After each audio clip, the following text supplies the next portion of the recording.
Hello, everyone. This is the Paint the Town Red podcast. I'm your host, Chance Bowen, and today we have some news headlines for you. First up, we have a health and consumer alert. Walmart has a recall over radioactive shrimp. The FDA has issued a warning against consuming or serving certain lots of great value frozen raw shrimp sold at Walmart due to potential cesium-137 contamination. Wow. I wonder if this has anything to do with there was a liquidation scam that had to do with Red Lobster. The people who owned the shrimp manufacturer, or the people who sold shrimp, the shrimp farmers, are the ones that are the exact same people who purchased the Red Lobsters, and then they gave this unlimited shrimp deal, and they were doing like some unethical practices, like cutting off one eye of the shrimp, and that would cause them to go into like fertilization faster so they can have more shrimp, but it was deemed to be unnecessary, not good for not a good look. I wonder if this has anything to do, and maybe they found that if they zap them with radiation, that benefits their money too. So now we're getting poisoned again. I do wonder about that sometimes. We always talk about like in a socialistic government or in a government that doesn't have capitalism, a communist government per se, they are not able to compete with the capitalistic system because capitalism, one person has a business, the other person has a business, and then they compete to see who has the better product, and then the people all buy the better product, right? That's capitalism, simplified. And that's why we come up with the best and, coolest stuff, because everybody buys what is good.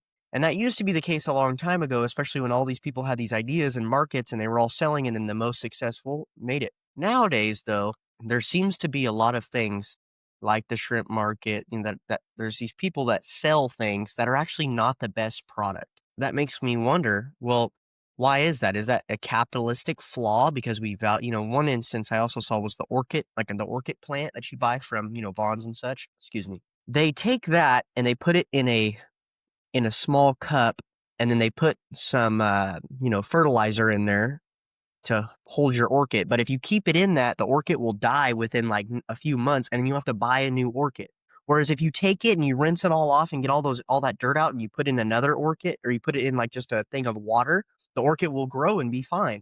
And so they're selling you a product that's poisoned from the gate in order to get you to go back. It's kind of like pretty much a lot of industries are like this. I suspect dental work is like that, but I'm not 100% sure on that. I'd have to do a deep dive and find out.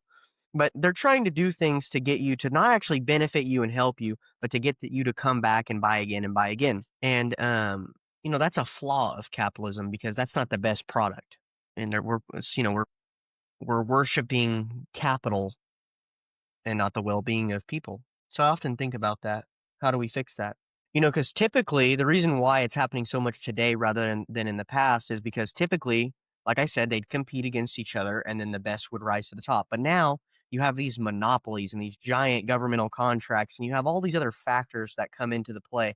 And then you have just the people that have low intelligence. They're just not smart people. And that's us. That's our problem. And what we'll do is like, for instance, we'll buy nonstick pans, right? And we know nonstick pans are bad for us, but we buy them because we're like, oh, we get a little deal and they look just as good as the other pan. And we have this materialistic view of existing, like on Instagram. We just want to look good rather than be good. And it gets us into a position where now, you're buying nonstick pans and you're drinking out of plastic water bottles, even though those things are bad, but you do it because it's cheap, effective, and that's definitely a problem of capitalism. So it's one of two things. I think it's the big contracts that we're getting from the government, these monopolies on companies, and they sell things that are cheap and cost effective but bad for you. But then it's also the consciousness of the buyers. If nobody bought those products, then they would go out of business. But we're dumb and we buy those products, even though we know that they're poisonous. And so nonstick pans are a perfect example of that. I mean, they're incredibly bad for you, and yet everybody buys them still. Not everybody, the smart people don't. And that's sad. That saddens me. There's a lot of people. Another one is like the or the pods that you get for your coffee. Anytime there's plastic and heat mixed, there's going to be some type of leaching, and it can be bad for you. And simply put, when cigarettes came out, there was all these thoughts of like, oh, it helps you be a hard worker, and they're not as bad as they say. And then later on, years down the road, everyone started getting cancer and dying. And then they realized, oh, wait, they are bad. They couldn't hide it anymore. And then finally, people stopped smoking at nauseum. But now we've moved on to vapes. And now we know we're like, yeah, vapes are bad for you. But until people start dropping dead, people are going to continue vaping and it will still continue being popular. And that's just sad. I mean, it's sad that our consciousness of our country is so low that that's what we resort to. So, yep, stay, kind of goes back to, before you become rich, you have to be rich. You have to act rich to become rich. Kind of, that's what I think about that. But next up, we have Trump and Putin meeting. Obviously, they met in Alaska. Seemed to be pretty cool. You've seen Putin come in, shake Trump's hand, there's planes flying over the top, and it was pretty cool. No deals were made. Apparently, there's a few deals being floated between us and Russia, but nothing stopping the Ukrainian war. And it just so happens that right after that, Russia put the largest strike on Ukraine in weeks. It appears to be the most significant aerial assault since early August. Russian reportedly launched 270 drones and 10 missiles at Ukraine, resulting in civilian casualties and injuries, including a family of 6. The civilian death toll from the war now nears 13,000. It's funny, ChatGPT. That's ChatGPT. It'll talk about the civilians dead in the Ukrainian war that Russia's doing, but it won't talk about the civilians that Ukrainians killing, and it also won't talk about, I don't know, the civilians in Palestine, but it will talk about, they're quick to talk about the Russian civilians, of course. Now let's see here. NATO responds to the attack by shooting down 93 drones and 2 ballistic missiles that were launched at Ukraine. And that's pretty much it. Doing some scrambling of their tech, I guess. So that's pretty much it for the news. With the Ukraine war going on, there's been some underdwellings of people that bring up to me about what is the Ukraine war? What is Russia and Ukraine? What are we in war with Russia? And we maybe do a deep dive on that later on. But what's interesting to me is that, again, a lot of the people who own the media in America and own the politicians in America are also heavily invested in Ukraine and in Europe. And those people also are invested in Israel, okay? The country of Israel. That's their home nation. And they seem to be inciting a war between Russia and the United States of America, two predominantly white Christian nations. And who are dying? Who is dying? White people from Europe on all sides. That's who's dying. And everybody seems to want it to stop besides the people in power. And now you're seeing a heavy investment from the people that are governing, from the United States oligarchy and the Ukrainian oligarchy, and they're investing in China. What do you think they're preparing us for? Can you put the puzzle pieces together? Oh, well, that's conspiracy, Conquer and divide. Where have I heard that before? No, they wouldn't do that to us. They're the chosen ones, right? So I know you guys, a lot of my followers here, they see it. If you're listening for the first time, that's what it is. That's what they're doing. You're going to see a big move to start doing that. The more time goes on, you're going to see the West weaken, us get invaded, and them invest in China. And then China's going to take over everything. And guess what? They will actually be running China.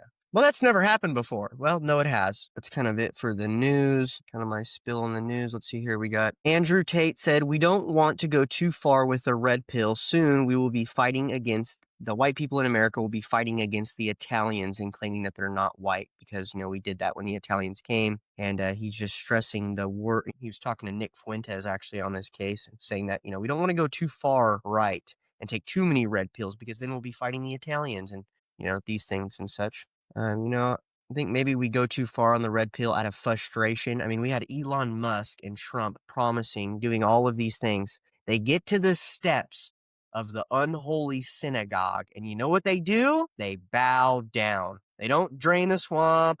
They don't take people to jail. They don't do nothing. They don't cut spending. They bow. They bow before their Jewish leaders. And I think people like me are frustrated about that. And so through being frustrated with that, we may take the red pill too far. I think we haven't gone far enough. That's what my belief is. I don't think we've gone far enough, actually. So today I wanted to talk a little bit about, usually at this point in the podcast, I do a little deep dive into a story and history of showing how the oligarchy of America has been builted and kind of pieces of that, of the pie, right? I try to take on certain pieces that people don't typically cover. And then sometimes for the people who are just listening in and don't understand too much about what is going on with the Jewish rule of our country, I try to expose them into some of the bigger ones that are more digestible. But today I want to talk about one piece of the pie that the oligarchs that run America are using as a weapon to actually control you. And if you can just for 1 second think outside of the box and pretend like as if you have been brainwashed and pretend like what would you do if you figured out that you had been brainwashed and now you're trying to work away from being brainwashed? What would be the way that they're doing it? Well, I wrote down a few things. First, it goes by setting up social boundaries. What is a social boundary? Well, typically sometimes a social boundary can be have nothing to do with facts. It can be unscientific even. But because they mold it as socially acceptable or non-acceptable, well, then that becomes the boundaries at which you can think. So, if you're having an ideological debate, you have these boundaries. You're not allowed to go past those boundaries. And I wrote down a few here. So the first one that sticks out to me is race. So race is a very scientific thing, and you even have people, in the science community largely disagree and say that talking about race or even racial groups at all are unscientific. But we know that that is not true. We know that's not true because there is biological science between each of the races. White people can digest milk at a higher rate than, say, sub-Saharan Africans can. Why? Because our evolutionarily path had us drinking milk more often. Same with the Asians. And so you have these biological emergence of things within groups, and we have all this data, but now that data is not being done in the name of a social boundary that has been set up, which is racism. And just the other day, I was doing some research about sex trafficking to kind of trying to find out who are the perpetrators of this sex trafficking, but you can't find the data. There's data about nationalities, right? That what countries they're from, but no racial data. But if you look into, say, for instance, IQ, it's hard to find information when it comes to IQ, unless it's from the 90s or the 80s or, a long time ago that talks about IQ amongst races because that data is not being done because it's seen as a social boundary you do not cross, even though it's very much scientific. You are not allowed to cross it. And this goes into every facet of life. Even when I'm with some of my intellectual friends, we talk about certain things and we have debates and discussions. But there's a certain point at which we can no longer have a good faith discussion because they are blinded by me being offensive to them because I'm covering topics that are outside of their boundaries. And race is a big one of those boundaries. And the way you know it's a boundary and it's not just something that's actually bad you shouldn't talk about is because there's double standards when it comes to talking about it. For instance, if you chat GBT'd right now, do Ashkenazi Jews have the highest IQ? They'll return with yes. Ashkenazi Jews do typically have a very high IQ, and that's what it will say. Whereas if you say, do white people have a high IQ? They will say, we can't talk about race and talk about IQ and race. And we only know national IQ. We don't know race, but they can know the Ashkenazi race. And so these are the double standards that you will see, and ChatGPT allows us to see what, AI is being controlled by who puts the data in with AI, also owned by a lot of Jews, and the oligarchy of the US. Same with Google and all the other companies that we get all of our, what we think is tangible information. And so you're getting these narratives through the tangible information. And so it's a double standard. You can see it clear as day. Another thing you can see right now, if you want to Google on your phone, is if you go on Google Images and you Google white women with children, you will see a white mom and you will see black children all down the line. You might see one white woman with one white children, but it's mostly white women with black children, almost every one. Whereas if you then go and Google black women with children, then you see a black mom with black children. So there's specifically double standards when it comes around race, but there are ideological boundaries if you talk about it in a certain given way. And that given way is specific and it's entrenched in our system and in our movies and in every aspect of the West. And exposing that and tearing down those boundaries are the only way that we're going to get out of the situation we're in right now, which is slavery by the oligarchs that run America. The second boundary that they create is gender. So this one is less so. That's why it's number 2 on my list, because there is a giant effort to split up the man and the wife, and there's multiple layers to it. And if you look at a lot of the popular movies coming from Hollywood, they typically that are geared towards women. Look at the Titanic. I mean, the Titanic is literally about a woman who cheats on her husband and kids with a random guy and abandons her kids and husband. I mean, that's horrible, but those are the love stories, and this is what they do. And it's almost in every Netflix flick and I've talked about other movies, and I'm not going to go into all the different specific movies that I know, but it seems like every movie that's geared towards women, it's like the women are cheating, and men, we see this clear as day. We go, oh my gosh, how can you watch this? This is just totally nuts. But then with men, it's the exact same thing. You have people like Andrew Tate who are talking about not taking too much red pills, but then he's telling people to have multiple wives, and that if you're a billionaire and a tough alpha male, then you have multiple wives. You think women like that?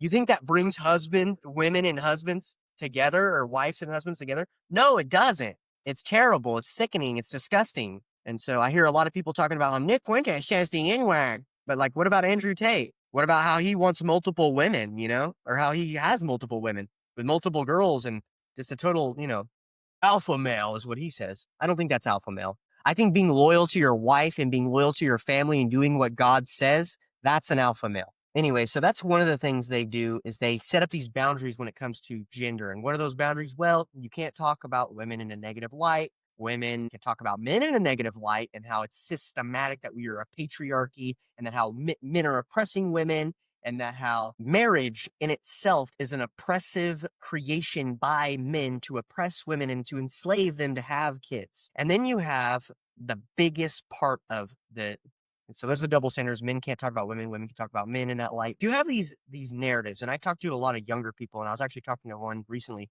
about this. And there seems to be this social style, you could say, around like having kids. And now it's young kids saying, I don't want kids. Why do you not want kids? Well, first of all, I can't afford them. I don't want to have them in this environment that we live in because it's disgusting to me, and I don't want to bring kids into this. And to me, that's disgusting. We're literally going extinct. Like I said, white women's birth rate is 1.6, not just in America, but in the West. Okay. In the West encompasses Europe, America, Australia, all the places that are white. Black people have Africa, where their population is booming. Chinese people and Asians have Asia, where their population is booming. Indians have India, where their population is booming. Whites, we don't have that nation that's poor that is just booming in population. So literally our race is going extinct around the world, not just in America. That saddens me. What's not helping is gays, LGBTQ, transgender, gender disassociation, narratives that are being pushed on us. And then on top of that, men and women fighting. And the way that they withhold these ideological boundaries, I believe the biggest way is they get men like Andrew Tate to say what he's saying. And they get men and women to promote this boss woman that puts down stay-at-home moms. And you see it in movies where you see a woman with like earphones in, and she's, like wearing what I'm wearing, and she's got like a slick back hair like this, and she's just like a bobblehead, just telling people what to do and talking on the phone and making business deals, right? Like this entrepreneurial woman. And then there'll be a stay-at-home mom that's like, hey, how's it going? And she has her baby, and she's like, hi, how's it going? And I don't have time for you. The other woman's going, I don't have time for you. Excuse me. You don't know how to send an email? Oh my gosh. You don't have Wi-Fi? Oh my gosh. And then the stay-at-home mom's like, hey, okay, we'll get that for you, I hope. And then throw up on her shirt. And then it's like, oh, throw up. Ew, how disgusting. And then all the younger people see the boss woman as cool and see the stay-at-home mom as not cool. And that is the ideological boundaries that they're building. They're tearing the West down through these ideological barriers. And you are too stupid to see that. And that saddens me, because in my eyes, you know who's cool? The women that are a part of my church. That's who's cool. To me, that's who's cool. That they look cool, right? When you talk to them, they look at you in your eyes, and they're almost like your mom all of a sudden, because they care about you deeply. And they're just a motherly figure. They're a feminine motherly figure. They're not trying to bring attention to themselves so much. They're trying to prop up their husband to be the great man that he is. And they deeply care about people. And they want to take care of everyone around them. Those are the women that impress me, that make me go, wow, they're cool. Not the boss woman who's going around telling me. That's not cool. Of course, there are some women who are boss women that are pretty cool. But this is the narrative that's being entrenched in our society. And you know who lets us down the most? Our grandparents who double down and get brainwashed, won't acknowledge the brainwashing that's happening, and then blame the younger people for being so terrible. You're continuing the brainwashing and you're continuing these ideological barriers that they have set up, that Hollywood has set up, that Satan himself promote, worshiping money and capitalism over the well-being of our people. And now we're in a position where we're here. They want to continue playing by these ideological boundaries and rules. They want to continue it. They don't want to talk about science when it comes to race. They don't want to talk about science when it comes to gender. They don't want to do it. It could be complete facts. It could be a fact that men tend towards things and women tend towards people, but they don't want to talk about it because it's not politically correct. And that is what's enslaving us in the first place, is not identifying first who's enslaving us, and second, playing by their rules. And these are their rules. These are the rules that they set up. We've been let down, been subverted time and time again. And now our population is literally shrinking. It's so bad. Like I spoke about earlier, people didn't stop smoking cigarettes until people started dropping dead. And now 28% of Generation Z is missing. People are dropping dead, being pulled limb from the inside of young women, time and time again. And now Generation Z are starting to wake up and say, hey, who is doing this? Who is breaking up the family? Who's teaching our women to go off and to not start families? Who is teaching our men to want to have multiple wives and be a so-called alpha? Who is doing this? Well, let's find out. Let's look into the background. Who owns these social media people? Who owns Hollywood? Who owns the politicians? Who is it? You know who it is. I know who it is. But guess what? They set up an ideological barrier that you must not cross. And they're telling us, don't you dare cross it. And guess what? We're all done and we're going to cross it. They're going to be very surprised when instead of Black Lives Matter, it's White Lives Matter. They're going to be very surprised when they mount an attack against us and we all stand hand in hand because people are dropping dead. And now we've awakened, and it's going to be a rude awakening for all the cowards that didn't back their own people, that watched as everyone is being poisoned and did nothing and said nothing, all for political power and what is popular at the time. They did not want to risk saying what is not popular at the time. And now there's a bunch of people like me who are coming in and saying what is not popular, but will be popular. And they are going to be in for a rude awakening. This is the Paint the Town Red podcast. We hope you guys have a wonderful week.